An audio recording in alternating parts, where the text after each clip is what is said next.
بسم اللہ الرحمن الرحیم ربی شرح لی صدری ویسر لی امری واحلل عقدۃ من لسانی یفقہوا قولی۔ International Islamic School Mansehra campus, جماعت ہشتم۔ السلام علیکم ورحمۃ اللہ وبرکاتہ۔ جماعت ہشتم، آج ہم ری انفورسمنٹ سلسلے کے جو ہم لوگوں نے سٹارٹ کیا ہے اس کے مطابق آج ہم جماعت میں کروایا گیا سبق تفریح کی اہمیت کی دہرائی کریں گے۔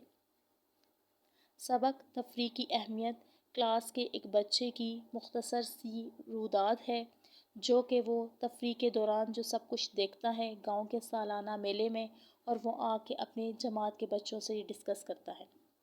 اس نے ایک میلہ جو ہے اپنے والدین کے ساتھ اس میلے میں شرکت کی، اور سب سے پہلے اس میلے میں اس نے جو ہے ایک موت کا کنواں دیکھا۔ موت کا کنواں بچے ایسا کنواں ہوتا ہے جو زمین کے اندر نہیں بلکہ زمین کے باہر ہوتا ہے۔ کنویں کے اندر ایک شخص موٹر سائیکل چلاتا ہے اور سب کو حیران کر دیتا ہے۔ وہ اتنی تیزی سے کنویں کے اندر موٹر سائیکل گھماتا ہے کہ یہ زمین سے شروع ہوتا ہوا گھلائی کے چکر لگاتا ہوا کناروں کے بالکل قریب آ جاتا ہے۔ لوگ تالیاں بجا کر اسے داد دیتے ہیں۔ اس دوران اگر ذرا سی بھی غلطی اور کوتاہی ہو جائے تو موٹر سائیکل چلانے والا بڑے خطرناک قسم کے حادثے کا شکار ہوتا ہے، اس لیے اسے موت کا کنواں کہتے ہیں۔ اور جب سلیم اپنی جماعت کے بچوں کو یہ بات سنا رہا ہوتا ہے تو ان کے استاد صاحب زاہد حسین بھی تشریف لے آتے ہیں، اور وہ پھر ان سے پوچھتے ہیں کہ آپ نے موت کا کنواں کہاں دیکھا؟ تو سلیم کہتے ہیں کہ گاؤں میں سالانہ میلہ لگا ہوا تھا، والد صاحب ہم سب بہن بھائیوں کو میلے کی سیر کروانے کے لیے لے کے گئے، اور وہاں ہم نے میلے میں جو ہے وہ سرکس دیکھا۔ سرکس جو ہے ایک مطلب مختلف قسم کے اس میں تماشے دکھائے جاتے ہیں، اور سرکس ہی میں باقی ساری چیزیں میں میلے میں سرکس بھی ایک طرف ہوتا ہے، دوسری طرف جو ہے وہ کہیں پہ گھوڑ دوڑ شروع ہوئی ہوتی ہے، کہیں پہ کتوں کی لڑائی ہوتی ہے، کہیں پہ جو ہے وہ شیروں وغیرہ کے مقابلے دکھائے جاتے ہیں، یعنی مختلف قسم کے آئٹم جو ہے وہ میلے میں دکھائے جاتے ہیں۔ اور یہ جو میلے ہوتے ہیں یہ گاؤں کے لوگوں کی تفریح کا سب سے بڑا ذریعہ ہوتے ہیں، کیونکہ گاؤں کے لوگ مطلب ان کے پاس وہ فیسلٹی تو نہیں ہوتی جو شہروں کے لوگوں کے پاس ہوتے ہیں، کسی پارک میں جانا، وہاں پہ جھولوں پہ بیٹھنا، انجوائے کرنا، یا پھر جو گاؤں میں سالانہ میلے لگتے ہیں یہ لوگ ان میلوں میں شریک ہوتے ہیں۔ اور اس میلے میں جو ہے وہ سلیم نے بہت کچھ دیکھا، تو ان کے ٹیچر نے بتایا کہ تفریح جو ہے وہ انسانی ضرورت ہے، ہر انسان کو سیر و تفریح اچھی لگتی ہے، اس لیے وہ روزانہ کے معمولات سے ہٹ کر اپنے آپ کو تر و تازہ رکھنے کے لیے کسی نہ کسی ایکٹیویٹی میں وہ حصہ لیتا ہے۔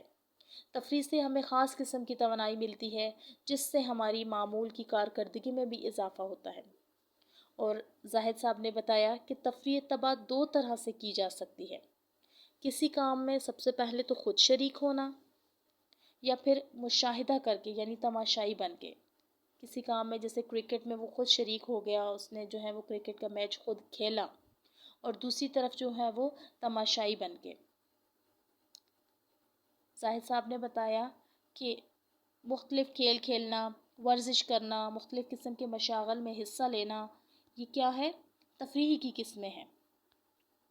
اسی طرح پارک وغیرہ کی سیر کرنا، مختلف جگہوں پہ جانا، جھولے وغیرہ جھولنا، انجوائے کرنا، کھانا پینا، پھر اس کے ساتھ ساتھ کوئی میچ دیکھنا، کسی قسم کا بھی میچ ہے، وہ کرکٹ کا ہو، فٹ بال کا ہو، اسکواش کا ہو، بیڈمنٹن کا ہو، اور گھر پہ بیٹھ کے ٹیلی ویژن پہ اپنا کوئی پسندیدہ پروگرام وغیرہ دیکھنا، یہ ساری چیزیں جو ہے وہ تفریح میں آتی ہیں، یہ انسانی جو ہے وہ زندگی کی ایک ضرورت ہے۔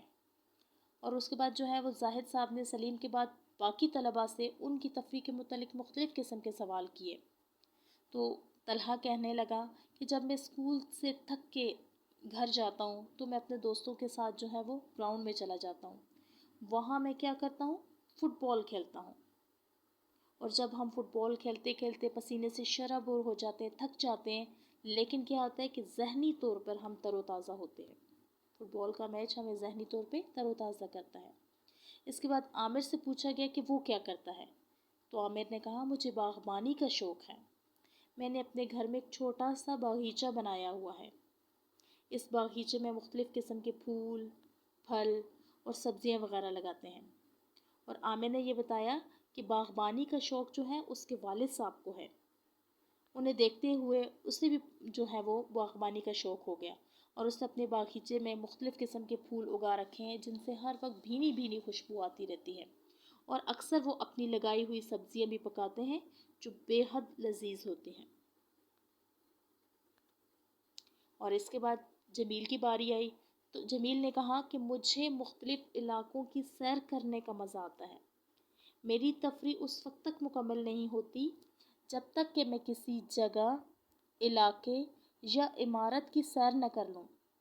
اور اس نے کیا کہا کہ میں نے بہت سی جگہوں کی سیر کی ہوئی ہے، بہت سے علاقوں کی سیر کی ہوئی ہے، اور اس کے بارے میں میرے پاس بڑی دلچسپ معلومات ہیں۔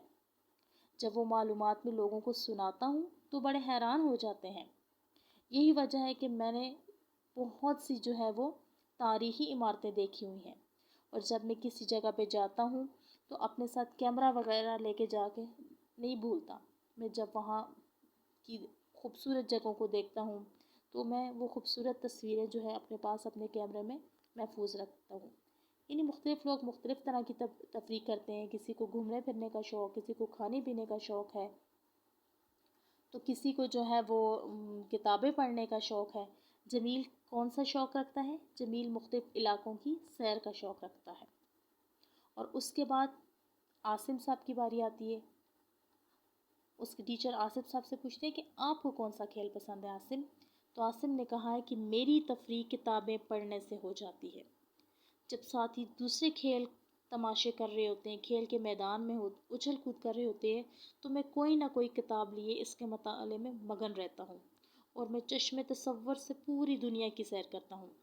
اور آپ کو پتہ ہے کہ جو اچھی کتاب ہوتی ہے وہ آپ کی بہترین ساتھی ہوتی ہے۔ اور عاصم نے کہا کہ میری پسندیدہ کتابیں مجھے دنیا کے مختلف علاقوں اور مختلف زمانوں کی سیر کراتی ہیں۔ میں کتابوں کے ذریعے ہی دنیا کے بڑے بڑے لوگوں سے ملتا ہوں، ان کی عادات و اطوار سے آگاہ ہوتا ہوں اور بہت کچھ سیکھتا ہوں۔ میری اس تفریح نے مجھے اپنی جماعت اور اسکول کا بہترین ادیب بنا دیا ہے۔ اور زاہد صاحب نے کہا کہ جیسے تمام لوگوں کی تفریح ہے، میری بھی ایک تفریح ہے۔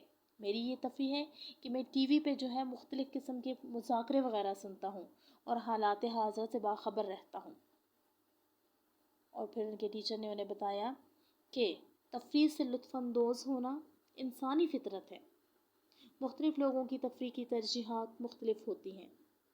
تفریح سے ذہنی آسودگی اور قلبی سکون ملتا ہے۔ تفریح کے دوران میں بہت کچھ سیکھنے کو ملتا ہے، اور وقتاً فوقتاً تفریح دورے کیے جانے چاہیے۔ یہ تو بچوں ہم لوگوں نے سبق آج تفریح کی اہمیت کا مختصر سا جو ہے وہ چیدہ پوائنٹ ہم لوگوں نے اس کو پڑھے۔ سوالات جوابات یقیناً آپ کو جماعت میں کرائے گئے ہیں۔ سوال نمبر 1، سلیم کے گرد طلبہ کیوں جمع تھے؟ تو ہم نے پڑھا کہ سلیم کے گرد طلبہ اس لیے جمع تھے کہ وہ کلاس میں سب لوگوں کو اپنے میلے کی شرکت کی داستان سنا رہا تھا۔ نیکسٹ، تفریح کن 2 طریقوں سے کی جا سکتی ہے؟ مثالیں دے کے واضح کیجیے۔ یعنی تفریح تباہ 2 طریقوں سے ہوتی ہے، ایک تو خود شریک ہو کے، دوسرا مشاہدہ کر کے۔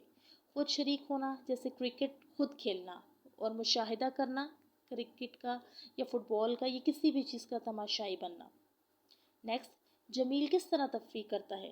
آپ کو بتایا گیا کہ جمیل مختلف علاقوں کی سیر کر کے اس کی تفریح مکمل ہوتی ہے۔ تفریح ہمارے لیے کیوں اہم ہے؟ ہم نے یہ پڑھا کہ تفریح سے لطف اندوز ہونا انسانی زندگی ہے۔ مختلف لوگوں کی تفریح کی ترجیحات مختلف ہوتی ہیں۔ تفریح کے دوران ہم بہت کچھ سیکھتے ہیں، ہمیں ذہنی آسودگی اور قلبی سکون ملتا ہے۔ لاسٹ کوسچن، آپ کس طرح تفریح کرتے ہیں؟ اس سے آپ کو کیا ملتا ہے؟ اس سبق کے مطابق جو ہے آپ نے اپنی تفریح لکھنی ہے۔ اور سوال نمبر 2 میں جو درست اور غلط دیے گئے جملے ہیں، آپ نے ان کو غلط اور درست کے مطابق لکھ کر کراس کا نشان لگانا ہے۔ سوال نمبر 3، اپنے دوست کو خط لکھ کر بتائیں کہ آپ کے تفریحی مشاغل کیا ہیں۔ یعنی آپ اپنے فارغ وقت میں ایسا کون سا کام کرتے ہیں؟ آپ بکس ریڈنگ کرتے ہیں، بک کی ریڈنگ کرتے ہیں، آپ گھومنے پھرنے جاتے ہیں، آپ فٹ بال وغیرہ کھیلتے ہیں، یا صرف آپ سارا وقت موبائل پہ ہی گیمز دیکھتے ہیں؟ اور آپ یقین کیجئے کہ موبائل کی گیمز دیکھنا یہ تفریح سے زیادہ آپ کے لیے بہت سی بیماریوں کا باعث بنتی ہے۔ آپ کی کمر میں درد ہوتا ہے، آپ کے سر میں درد ہونا شروع ہو جاتا ہے، اس لیے انڈور کے علاوہ آؤٹ ڈور جو ایکٹیویٹیز ہوتی ہیں وہ آپ کو زیادہ ایکٹیو رکھتی ہیں۔ کوسچن نمبر 4 کی طرف آتے ہیں۔ درج ذیل الفاظ کو جملوں میں استعمال کریں۔ پہلا لفظ داد دینا، شاباش دینا، محظوظ ہونا، لطف اندوز ہونا، تھک کر چور ہونا، بہت زیادہ تھک جانا، توانائی، طاقت، انرجی، حادثہ، واقعہ، برا واقعہ۔